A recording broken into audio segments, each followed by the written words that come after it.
How can buyers capitalise in what is proving to be a very fast competitive market, and especially Sydney? Have a look at the agent that you're choosing and go with an agent that you really click with. The Sydney real estate market is renowned for being both fast-paced and expensive. But how does it stack up to the international markets? Today, I'm joined by Ben Forsyth, one of DiJones' top agents who has worked all around the globe, and we'll be discussing just how does it compare to Australia. Ben, you've got a wealth of experience. You've worked all around the world. Can you give us just a quick snapshot of where you've built your career internationally? Absolutely. So I moved to London, and from London then moved to Singapore and Hong Kong. And I was working in project marketing. So I was selling a lot of London to the Singaporean and Hong Kong market through exhibitions over a period of 6 to 8 weeks, selling those projects. Then moved on to cities like Tokyo, Johannesburg, Kuala Lumpur.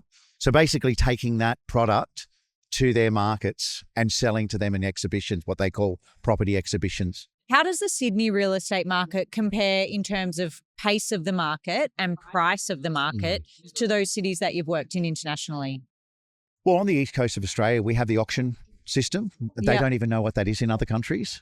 So that is days on market or less. So therefore the pace of those transactions are faster. Hence that sort of spills over into the general vernacular around our property And do you market. think that Sydney real estate tends to garner more of a price purely based on that auction culture? Very much so, yeah. I see it all the time, every day. The fact that, the speed of transactions now, and it's only going to get quicker, tends to lend for people to wanting to act quicker, so they're engaged quicker. Beefing up their price. Beefing up their exactly else, Ben, you've sold more than 1,500 properties, which is just massive. Now, what is your work mantra to just keep that engine going and going and going? It's all about flexibility and consistency. I would say that would be my work mantra around that particular question. So then what strategies have you used to build this success? That's a really good question, because when I first started out, I moved around a lot in the first few years. If I was going to pass some information on to people just getting in the industry, that's okay to do that. Try and find the markets that you like and an area that you like. But once you do find that area and that market, stay in one place, because you want your clients to get to know you year in, year out. They find a lot of comfort in that consistency, which I go back to that word again. So that's something that I would basically pass on to. Okay, so what would you say to any new agents coming through about how important persistence is? Because 1,500 properties, not every sale is going to be straightforward. So how important is it to keep that mindset of persistence in your brain as an agent? Yeah. So I think, as I said before, that the market's always changing. So try and understand early that you are just part of the machine. And that your place in the real estate market is one where you have to have that consistency to keep going. It can be tough, and the setbacks will teach you more than the wins. And that's another thing I'd say. I'm really glad you just said setbacks, because that is my next question. They are a normal part of not just work, but of life in general. Can you remember a time where you had a really big setback? Oh, recently. Oh. Yes. What was it? Just after COVID. Oh, yeah. It was a strange time. We don't talk about it. Have you noticed we sort of leave that time as time alone? But I decided after those lockdowns and the isolation I wanted a little bit of a sea and tree change. So I went up to the Northern Rivers, where I had some friends working up there. They said, come up to the Northern Rivers, the market's going crazy. So I chased the market a little bit. When I got up there, I missed it by a month because it had spiked about 30 or 40%. So all of a sudden, I'm now moved out of home. So you were moving up to the Northern Rivers as a buyer? Moving up there as an agent. Yes, but when you say the market had spiked 30 to 40%? It spiked through COVID, through 2021, and I sort of moved up at the back end of 21. So you missed being able to capitalise. I capitalised on that market. So that's a setback, right? But I've had many through my career, overseas and here.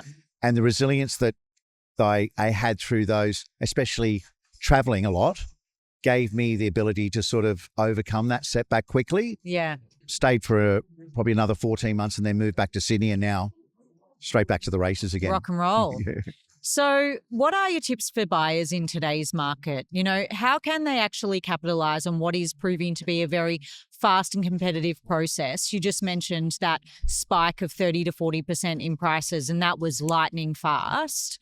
How can buyers capitalise in what is proving to be a very fast competitive market, and especially Sydney? To get ahead of the pack, I would say for buyers, especially do your research. You've got all the tools available to you online that agents had 5 or 6 years ago. Yeah. You've got the availability to RP data, CoreLogic. You can see recent sales. You can see days on market. So do your research. Another thing for buyers is, all my career, I've never seen a buyer come into one of my properties with a pad and a pen and take a brochure and make notes. I mean, you're buying one of the, if not the largest asset in your life. You think you'd be a little bit more organized than that? I think that's another key. Do your research and keep notes so that you can refer to dates and times. For sellers, I would say, have a look at the agent that you're choosing and go with an agent that you really click with. Yeah. In terms of like how they talk, not just their past results, but how you feel with them. It's a feel thing, because if they've got your best interests at heart and they can look you in the eyes and you feel good about that, they're going to take you on that journey. And so I think that's really important. I want to move on to how the market can often feel like a constant spinning wheel of change. Yeah. Things ebb and flow very quickly in the Australian property market. And so with this change, Ben, where do you see the future going? Like, what do you think could actually disrupt the way that we currently do things? Data.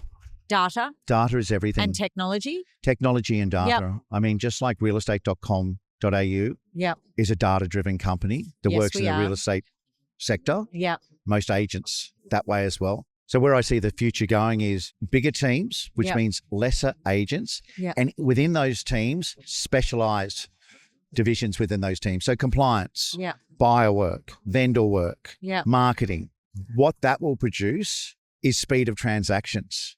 And that's where I see us going in the next 3 to 5 years. So an even faster market. Even faster market. Yep. Yeah. So as the data's coming in at the speed, we've got to keep up with that. So are you embracing this? Yeah. So the company I'm working for at the moment, DiJones, is investing a lot of money in the AI sphere. Yep. Through data, information and capture. Yep. And I think that's where you want to look as an agent. Where am I today? Where can I see myself in 27? Where can I see myself in 2030? And so before we wrap up, do you have any words of wisdom about making a career as an agent? What is the one thing that you think it really takes to be successful? Enthusiasm. A lot of enthusiasm. Yeah. Get up each day. You're in a great business sector. Enjoy what you do. Smile to people. Make people feel good about their purchase. Remember that for some people, it's the first time that they're... Well, I always think agents, might sound a bit dramatic, but you're changing lives. Yeah, you're changing lives. Yeah. Yeah. You're providing shelter. Yeah. And just remember, you're part of that, and play your part well. Thank you so much. You've shared some really great advice today, as well as some great insights, and I really appreciate your time. Thanks very much. Thanks for joining me. This has been Real Talk. For your weekly fix, please follow wherever you listen to your podcasts, and tune in next time for more real questions, news and insights on the topics that matter most from realestate.com.au, Australia's #1 address in property. All information provided is general information and opinion based on current market conditions. These opinions should not be treated as investment advice. Always obtain advice based on your individual circumstances. Real Talk acknowledges the traditional custodians of country throughout Australia and their connections to land, sea, air and community. We pay our respects to elders past and present.